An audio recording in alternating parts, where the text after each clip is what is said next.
Hello, my name is Saida Matos, and I am from Mexico. I have been a missionary for about 7 years now, and I've spent the longest time I've been in one country is here in Thailand. It's been just over 3 years. But I've been working with Far East Christian Ministries, well, actually volunteering with them, working at the refugee camps. These refugees are people from Burma. I work mainly with children.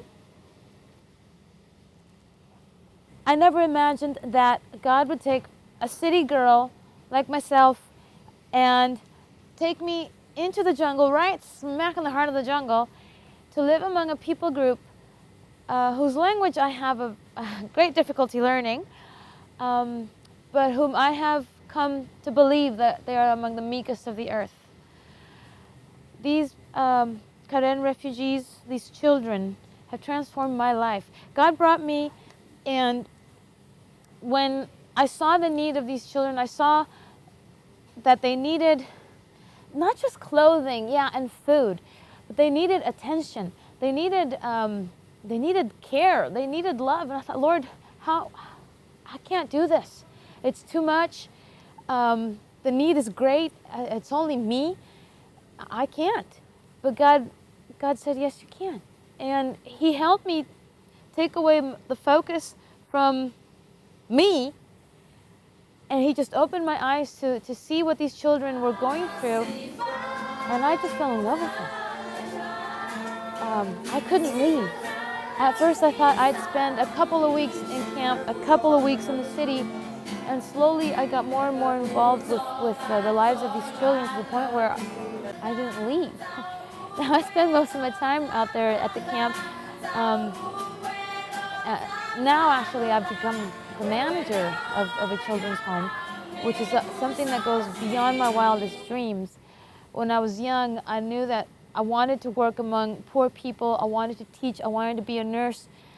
But I had no idea that God was going to take that dream way beyond what I was imagining. When Astrid asked me to take responsibility of this children's home, I couldn't jump up and down for joy. I was afraid. I was afraid because I just didn't think it was possible. I don't speak enough of the Karen. It took me a while to say yes. And it happened one day when God spoke to me through His Word, saying, I want you, I just opened the Word in my devotional that day and said, I want you to be a shepherd to my people. I said, Lord, I'm a very bad shepherd. But He didn't listen. He knew best. And I said, yes, I will do it. And the grace has been there this past year, which is how long I've been manager of the home. And my life has been transformed just giving to these children what I know to give. I know God does an exchange there. I love them like my own. I'm not married, never been married, don't have children as my own, but they are like my own. I do anything for these kids, but at the same time, God has been doing something in me. They have taught me how simple it is to just have your basic needs met and keep your focus on the fact that you are alive, that God is in you, that He looks after you. That's all you need.